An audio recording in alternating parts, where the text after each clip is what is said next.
business has come to a stop, you've shifted to working from home, but it's still business as usual, or you're busier than ever. And I've talked to several realtors that fit all of these different scenarios.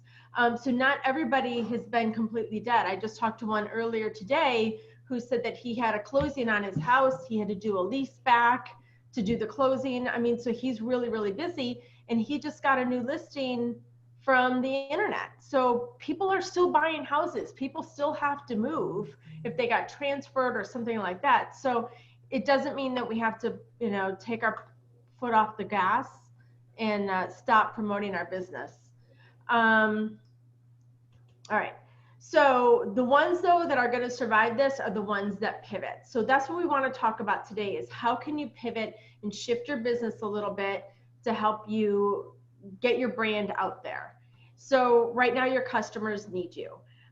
They still need you to represent real estate market. They might not need you selling features and benefits of homes, but they still need you as a figure in your community. So if you don't create a plan of action now, my question is, where are you going to be 6 months from now? And that's really what's going to make the difference, is you creating a plan today to get through this and not taking this as a vacation. So how can you pivot your service to fill a need? So let's talk about that. So this is the time right now to sharpen your saw. So this is a really good time to take some training classes, maybe your CEUs. Use this time right now to sharpen some skills, work on marketing strategies. So if you don't already do marketing for your real estate business, this is a really good time to put those systems in place and learn some new skills that'll serve you later down the road. And I totally believe in you. I know you can do this, because this is none of this is rocket science. It's just a matter of being strategic and putting yourself into the mind of your customers. So I love this quote. It says, crises are often resolved only through a new identity and new purpose, whether it's that of a nation or a single human being.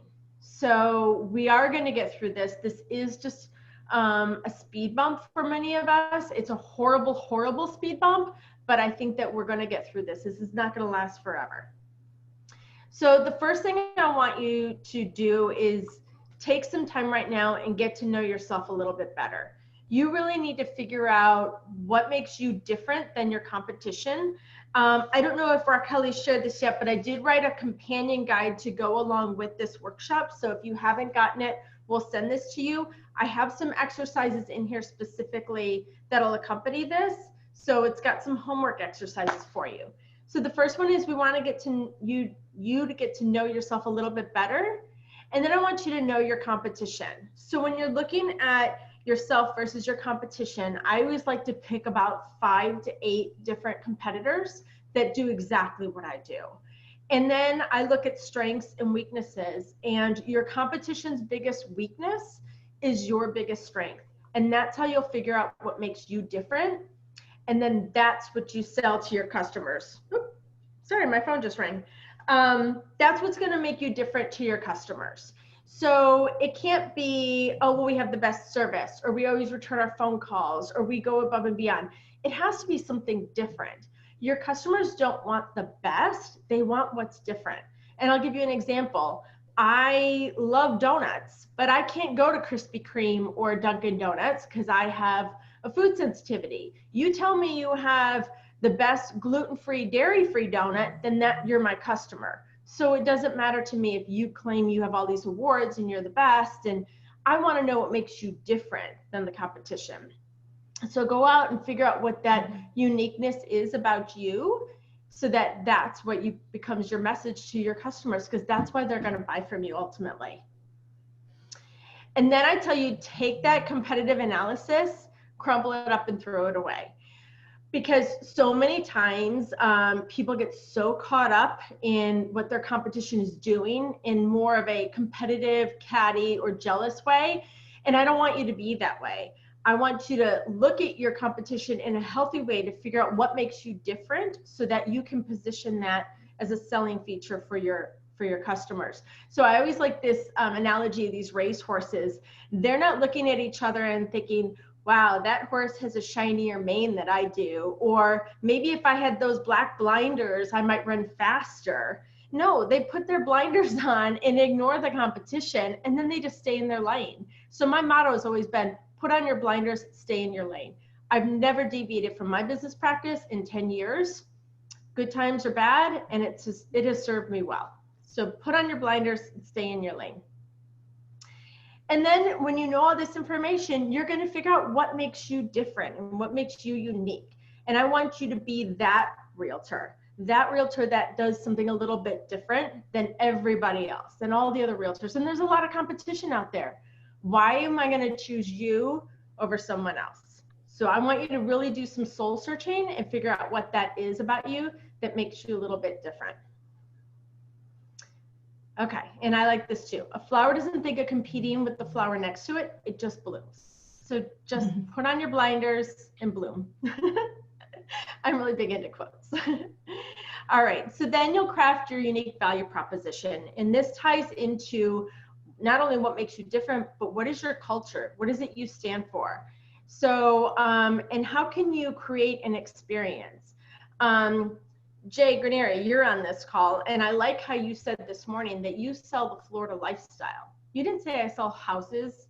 You didn't say I sell homes. You sell a lifestyle, and that's what people are looking for. They're looking for experiences now. They're not looking for tangible products. People don't buy products. They buy emotions, transformations, or results. They want to know, what will this give me?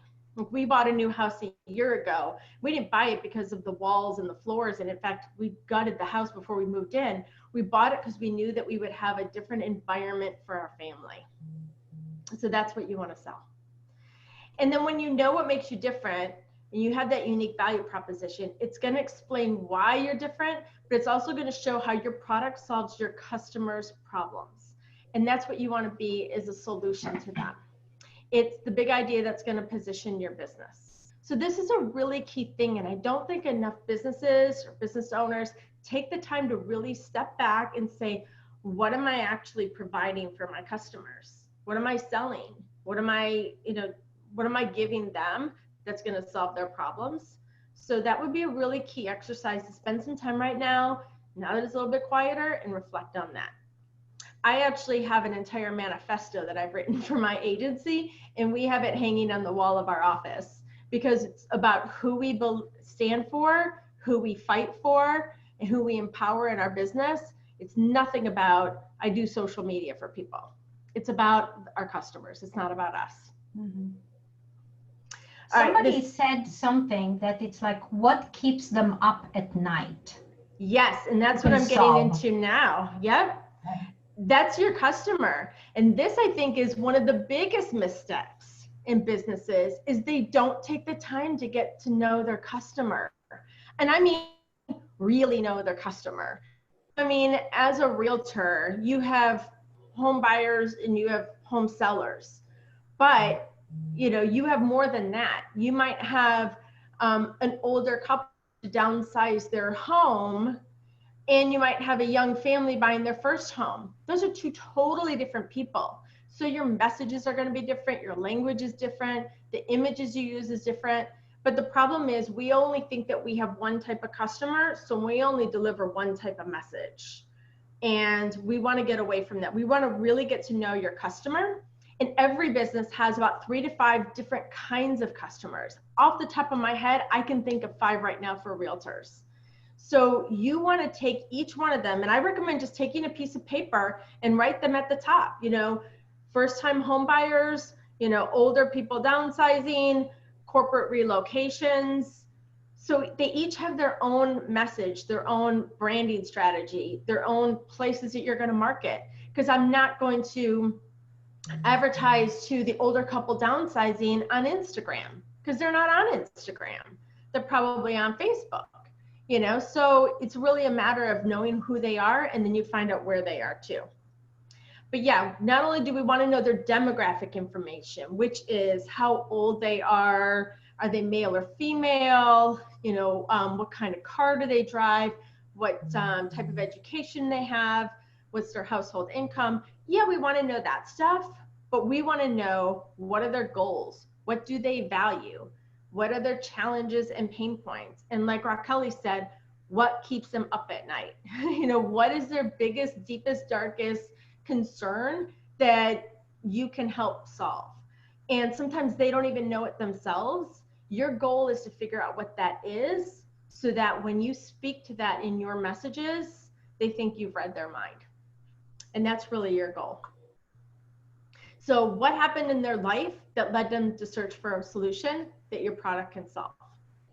So right now, you may have people who have lost their job or lost their income. They may need to sell, or they may need to downsize, or they just lost a lot of money in the stock market, because that happened too. This has been like a perfect storm of problems for our country. So think about these pivotal life moments that are going to lead them to call a realtor, and how we want to position you there before they even pick up the phone or start searching on the internet, because you already anticipated this. So this is a good time to do that. So put yourself into their mindset and think about what they want right now. They don't want you selling, kitchens and bathrooms and bedrooms and pools. They want you selling lifestyles, situations for their family, solutions to their problems. They want you to be a helpful resource right now. We don't want you selling, we want you marketing, and there's a big difference. And I always like this quote too, because I like my quotes. Don't find customers for your products, find products for your customers. So if you have a home that you're selling, you don't want to try and sell that home to anybody and everybody thinking, well, someone's going to buy it, I'm going to find the right buyer for it. No, instead, go out and find the perfect buyer for that person, for that customer, or for that house. You want to go out and search out those people that are, going to buy that buy that listing, and vice versa. If you're trying to sell to a buyer, you don't just show them a bunch of homes. You usually do your work, I'm sure. You figure out what features they want, what price point they want, what neighborhoods they want. Go out and find the right products for them. And then the third most important thing, and I think this is the strategy that most business owners, and I would say most because it's like 84%, don't do, is create a plan. Very rarely do I find people who have a written plan for their business. And I know this because we write them. A lot of commercial bankers hire us to write marketing plans for businesses that they never even read. And the only reason why they need it is to get a loan. So I really believe that everybody should have a plan, not only for your year or for your goal, but for every season. If your business just shifted and pivoted, you need a new plan for that. You need a plan for the next 30, 60, 90 days, because whatever you did January 1st, throw it away, start over. This is all new rules in this game. So how many of you have heard of the acronym SMART goals? SMART, yep, it's specific, measurable, attainable, realistic, and time bound. And you want your goals to have those specific things. So if you say, I want to sell $1 million in real estate this year. Okay, great. Let's break that down. How many listings is that? If it's 10 listings, then how many leads do you need to get to that point? How many networking things do you need to go to get those leads? So we really break it down and then come up with a plan to reach all those little milestones that you have. And then your action plan is going to create step-by-step directions to reach your destination. So I always think, like, let's say I'm going to tell you to get in your car, and you can close your eyes and visualize this. I'm going to say drive to Portland. Okay, so first of all, you know that you need gas for the car. You might even want to get the car serviced a little bit, get the tires rotated. You definitely need those road trip snacks. I like gummy bears. So you're going to create all these things, and then you're going to start driving. But which way are you going to go? Are you going to Portland, Maine, or are you going to Portland, Oregon? Because I didn't tell you. I just said Portland. So you really need that end destination. That's why that goal has to be a SMART goal, so you know exactly where you're going. And then we'll reverse engineer the steps to get there. So think of where you want to be 30, 60, 90 days from today, because we know that we're going to be locked down for the next 30 days. And then let's create a plan of what are you going to do. So maybe it isn't going to be that you're listing more homes or having more buyers because people can't go out. Okay, fine. Let's put that aside for now. Stick a pin in it. We'll come back to it. Maybe we spend this time building up our community, building up our network, creating a social media, creating an email database. There's lots of marketing things you can be doing between now and then so that you are positioned when this all ends, and it will end. And Benjamin Franklin said, if you plan to fail, if you fail to plan, you're planning to fail. Sorry, my phone keeps ringing. Yes.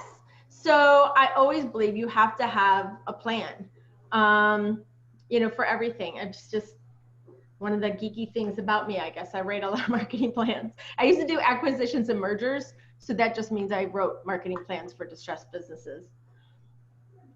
And then you just keep moving. So every step you take will take you closer to your goal.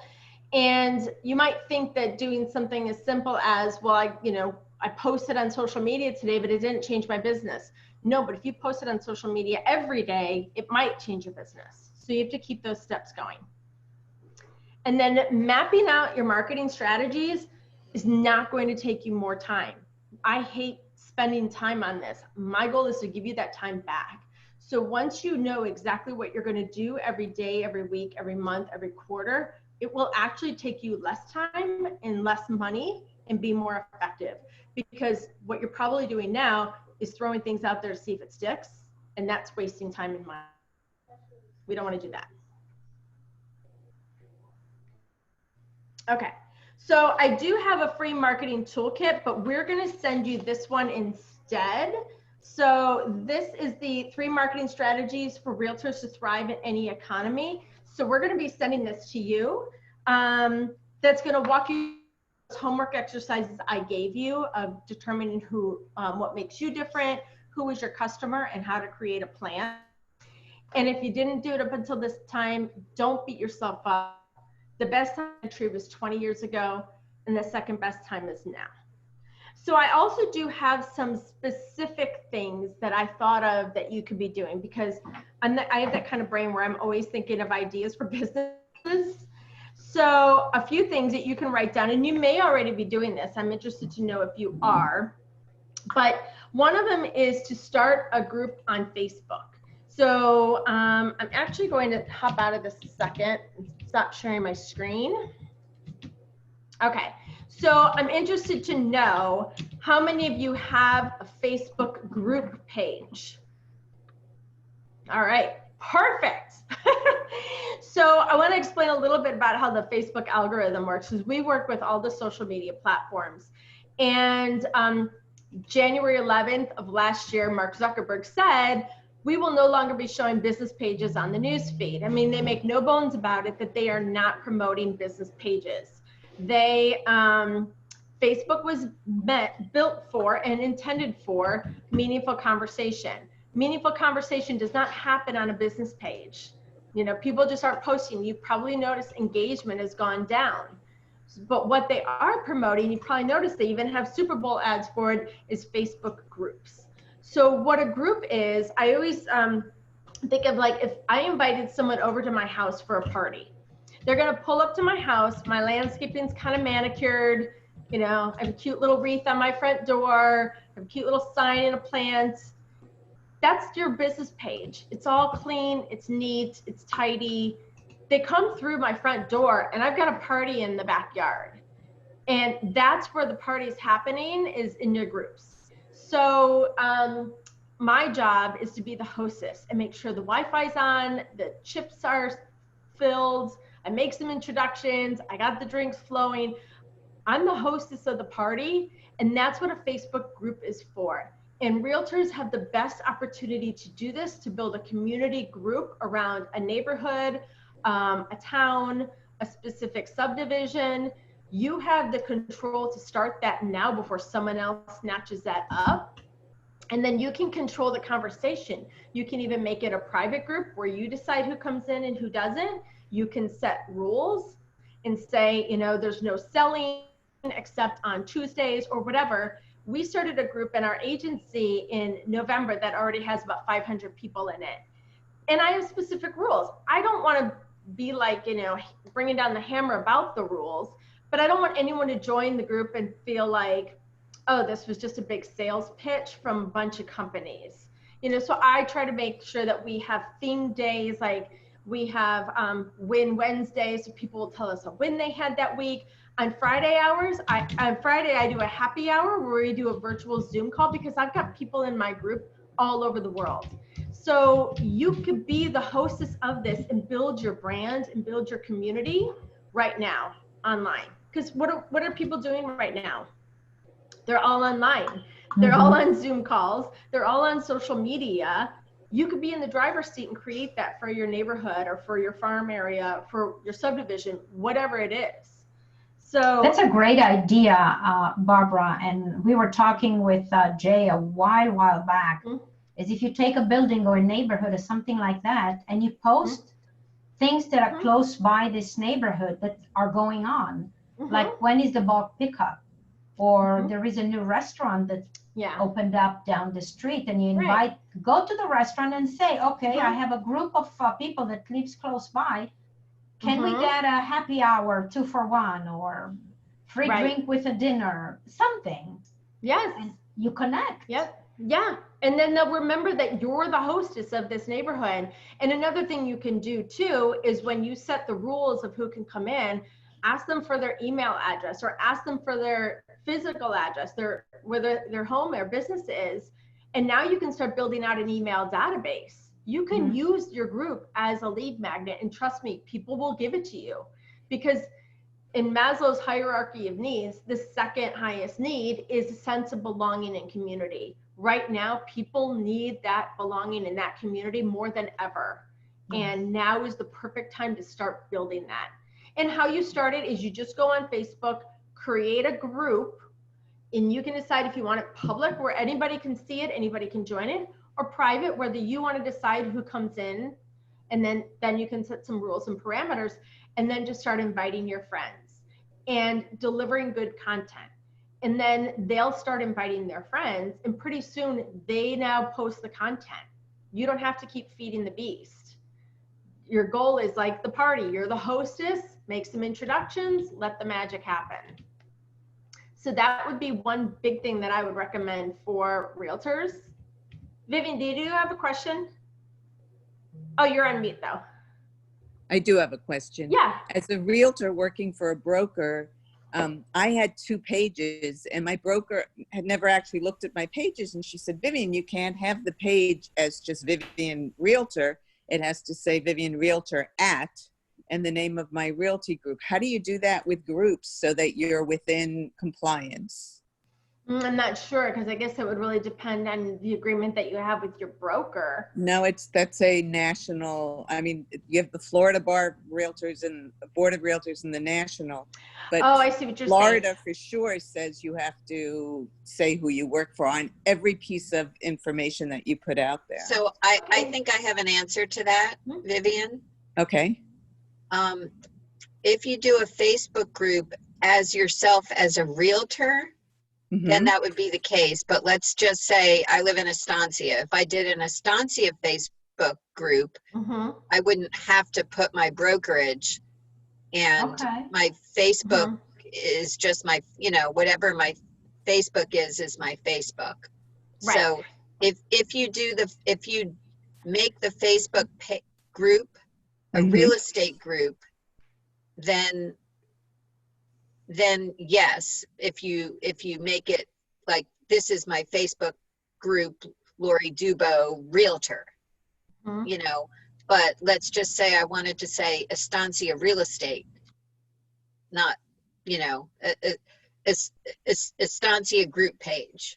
I think as soon as you use realtor in anything, you have to say who the broker is. Yes, so because it's not your business. That's correct, because I'm a broker, so I know, so yeah, as long as you don't put real estate or realtor in the page, yeah, you're fine. Okay. Yeah, and you don't want to do that anyways, because the whole purpose of this is to come from a place of service. So when, as soon as you put your name and that you're a realtor on there, people think you're going to sell to them. And again, you're just going to be the hostess and say, I'm going to host a party in your neighborhood, whether it's, Estancia, whatever the name of the subdivision is.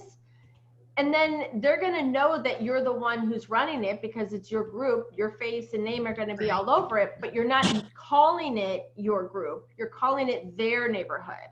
Right. Does that make sense? And it really could be anything. Like, I like to make cupcakes. I could make Lori's cupcake group.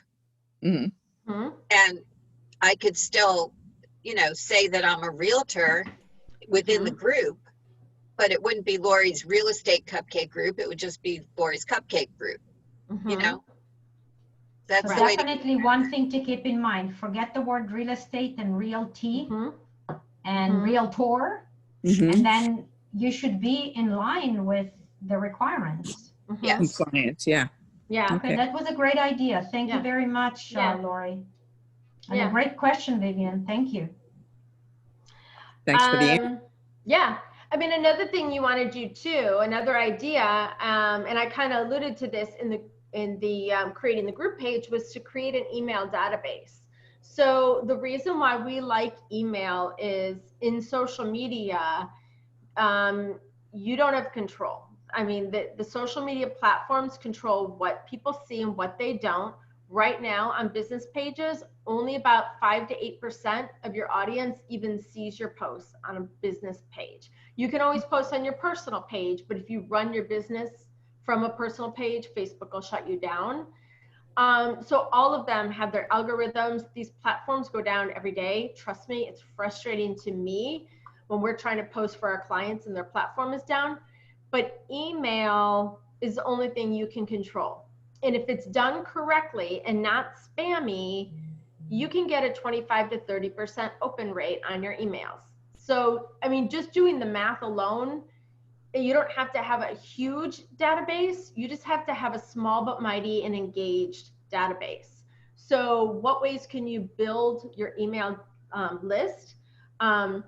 You can put them on a platform like MailChimp or ConvertKit. They both have free options up to about 2,000 names. And then, what kind of content would you give them? Again, just from a place of service. You're not going to ask them, do you want to sell your house? Do you want to buy a house? Things right now about like, hey, here's some activities that you can do at your house while you're stuck at home.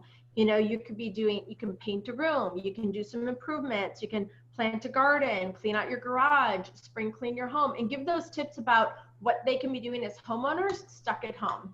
Yeah, Vivian. So I started a Friday funny and inspirational message. And the open rate has been way more than anything else ever. I have a very small database, maybe a couple hundred, but almost half opened it last Friday. See?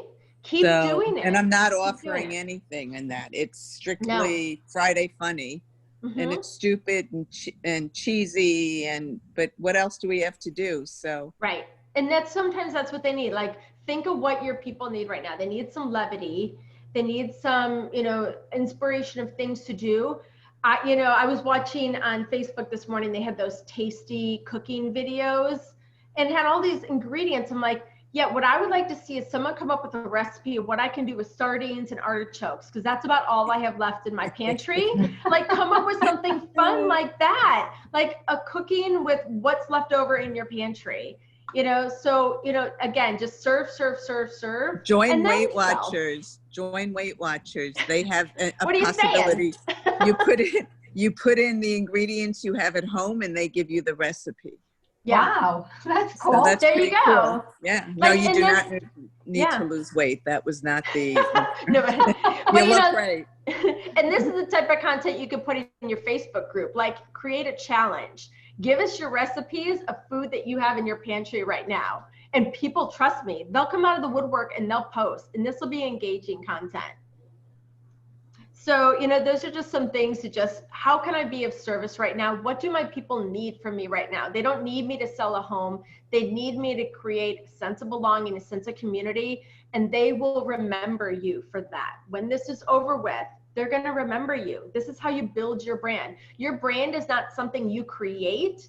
Your brand is something your customers create. It's what they say about you when you're not in the room. You can build it, but you can't create it. Does that make sense? Mm-hmm. Yeah. So now is the time to get your people talking about what a service you were, what a wonderful person you were. And then third, Barbara, can I ask, how can you get your little list, big list friends or people that you would like to target an area, a farm area, to your Facebook group? What, maybe one or two little tips that you can. Right. So what you want to do is you probably start with a few seed people. If it's a neighborhood that you live in, like Jay, you have a group, right? But you haven't done much with it. It's Imperial Point. So first start by inviting your neighbors, right? And then you get the conversation going and you start talking. And then you tell them to invite other people in the neighborhood. And maybe they have to put in their address when they join the group, because then you can verify if they actually live in the group or not. You can also then maybe verify, are they just someone tried to spam my group? I would much rather see you keep it small and engaged than 10,000 people. Because, you know, right. You want, because then I belong to a lot of Facebook groups that are so big, there's no way you can break through the noise. Every post that's on there has hundreds of comments. And I'm like, why bother? Can I comment, Barbara? Yeah. To your point though, and I think this is something I took from our last conversation that we had about content. Mm-hmm. You know, when you take ownership of something like a Facebook group, you know, I think sometimes we tend to overthink it a little bit. Obviously, if you're picking a group that you're actually really passionate about, like if you're a dog lover, or like you said, cooking, you know, maybe you're a certain nationality, so you create a group that's just all about cooking one particular type of style of food, and so there are a lot of people that you kind of create and spawn from. On a community type group, I think it'd probably be a good idea to obviously understand your community that you're trying to promote, but build the content in advance so that you kind of know what you're posting, you know, and kind of knowing what's coming down the pipeline. Right. You take like use Riverfront, for example, right? That's basically like a community group, right? All about the riverfront. So they have a bunch of events that they know that they have in advance. So they have content ready to go. So as they promote it, they gain more and more excitement about people who want to know what's going on the riverfront. So like to use the example of Coral Heights, which is my neighborhood. So obviously if I'm going to take ownership over that, I should probably have a good idea of what's kind of going on in the community. And then also to maybe take ownership into promoting something in the community as well. 100%. And that goes to my point about strategy 3 is to have a plan. So we write for all our clients, we create a content calendar. So we pre-write every single thing we're going to post every day a month in advance. So my team, we don't wake up and say, gosh, what should we talk about today? I have no idea. Because sometimes you just have these, you know, brain cramps and you don't know what to post. This way you already have it completed. So your people will expect you to show up. And if you have themes, it makes it much easier. And then they expect it. And I'll tell you, are you able to post to a group and schedule the postings like on a page? You can? Yes, you can schedule posts in a group. Yeah, and you don't even have to, if you're familiar with this, on a page, a business page, you have to use the Creator Studio now to schedule it, but groups you don't. You can schedule it right there where you're posting it, like you used to be able to. But I was at a party like a month or two ago, and there were some women there talking about this group that they all belonged to and how awesome it was. And I was kind of like half listening to them, like, gosh, I wonder what group that is. And then someone who was there said, that's her group. They're pointing to me. And I went, oh, you were talking about my group. It was such a great compliment to know that this was a topic of conversation at a party, that they were all these women entrepreneurs talking about this Facebook group. And it kind of like made my heart a little happy that they were getting something out of it. But, you know, it's a really great way to build community. And what are realtors about? They're your communities, right? So I would say, though, jump on it now, because I've had realtor clients in the past who've had groups a couple of years ago. And now that people realize that Facebook's really promoting groups, people are trying to claim those neighborhoods. So claim it. Even if you don't start it right away, claim the neighborhood, you know, set up the page and grab the name, and then you can figure out what to do next. What if there already is one? Can you figure out if you can create a variation of it? You know, take a look at that group, join that group. If it's created by a realtor or there's a lot of realtors in there, you probably don't want to go in there. I mean, because then you're just competing against too many people. But see if you could create some variation on it. Okay. Okay, that's great information. Thank you. What other questions do you have? You can ask me about specific platforms or, you know, specific types of clients. No? All right. The slides that you had this morning that, I don't know if you can pull them. Remember, Jay?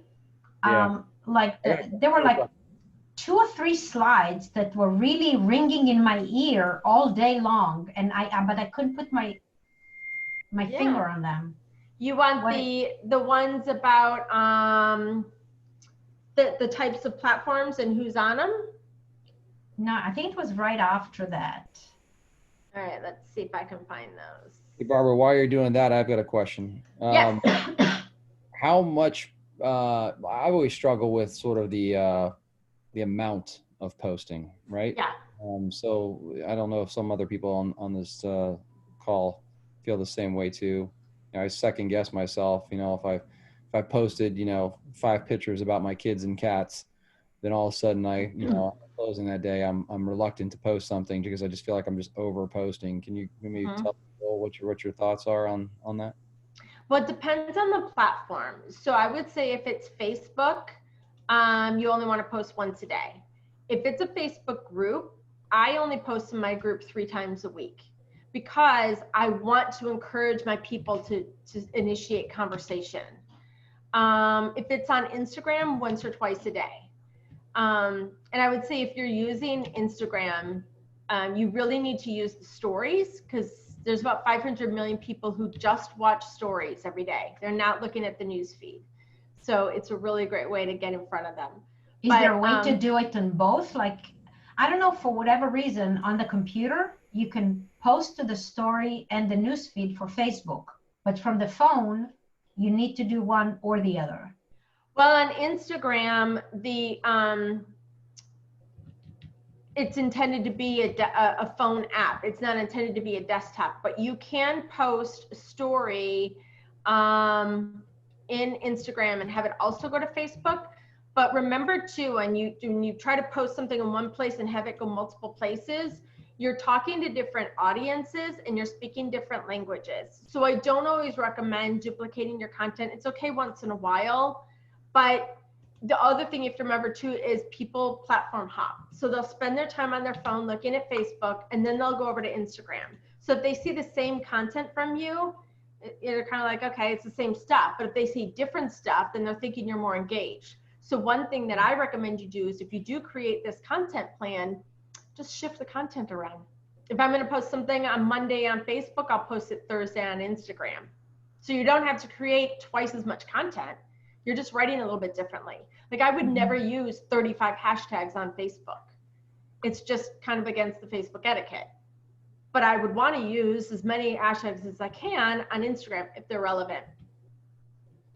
Raquel, I have that presentation if you want me to pull that up. Yeah, if you don't mind. Okay. I think it would be very helpful to the people.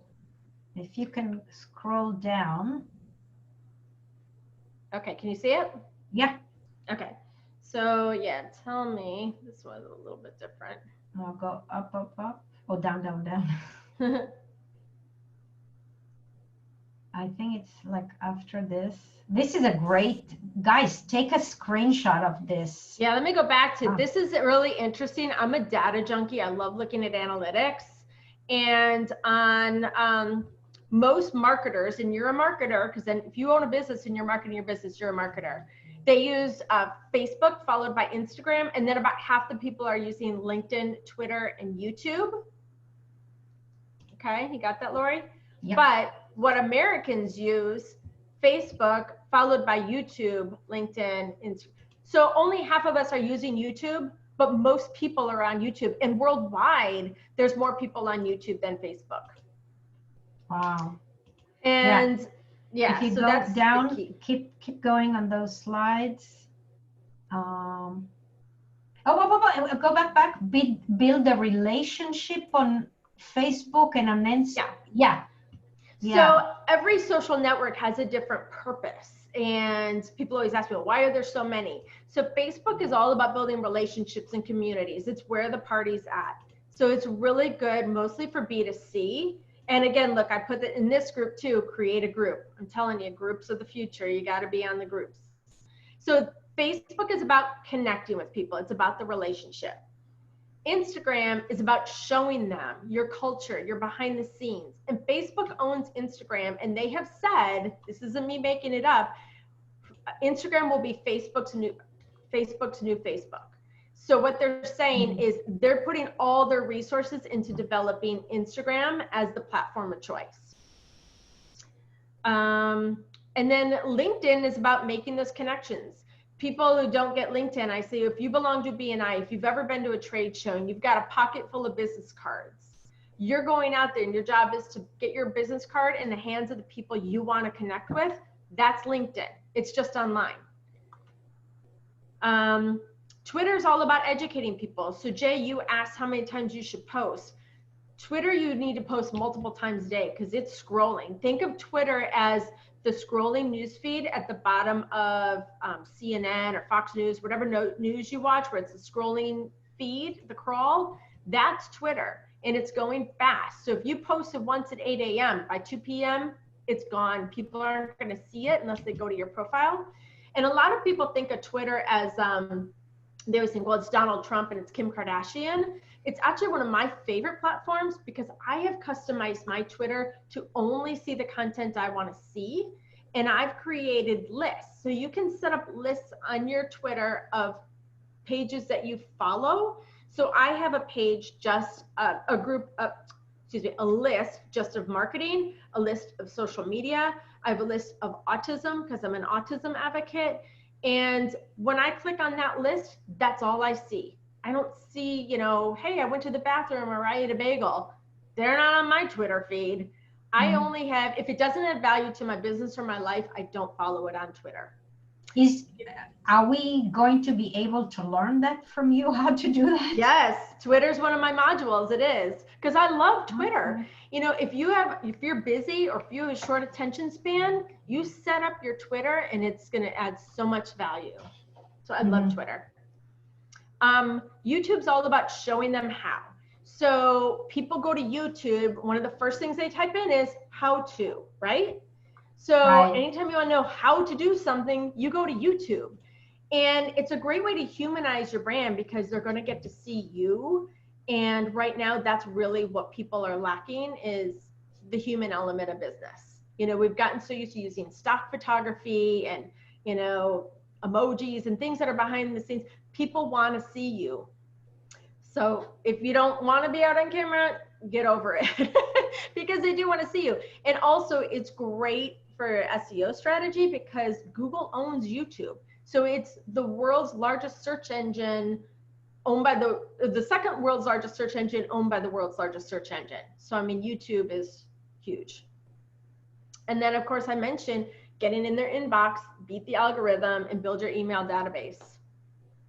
Yeah. So were there other slides in here you liked? No, these were the slides that I was looking at because they were like, show me here, teach me here, build relationship there. Yeah. And I only had 6 minutes to do how do I condense everything I know about social media? I didn't even talk about Pinterest or Google My Business in here because I just didn't have time to put it all in there. Yeah. So how can we learn all of those things? So yes, I have this slide up now. I do have a master class that we only launch it twice a year. In the spring and in the fall, we were actually scheduled to launch it in May, but we moved it up to April because people are home. They need this right now.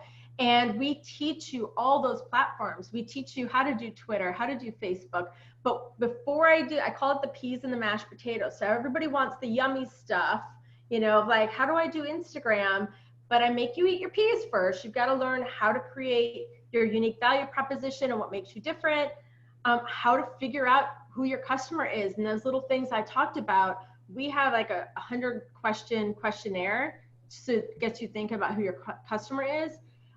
We teach you all the different kinds of types of marketing out there, B2B versus B2C, networking versus social media.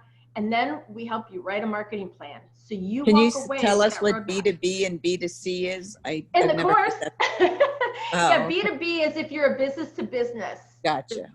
B2C is if you're business to consumer. So most realtors, you're business to consumer, unless you're working with banks for, yeah, you know, what do you call them?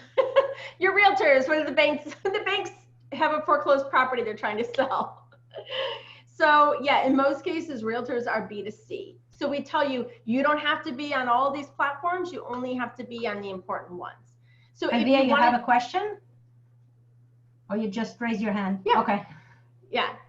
So, you know, why you have different content on different platforms. Like, for example, you would go on LinkedIn as a realtor if somebody's doing relocation. You might want to connect with HR departments on LinkedIn because they're the ones initiating relocations, right? So you're not going to post the same behind the scenes fun picture on Instagram as you would on LinkedIn talking to HR managers. So we teach you the differences of what language do I use on which platform, which images do I use, you know, who am I talking to? Okay. All right. Any more questions? So can you tell us a little bit more about that course? I'm taking it. Yes, Raquel is in our course.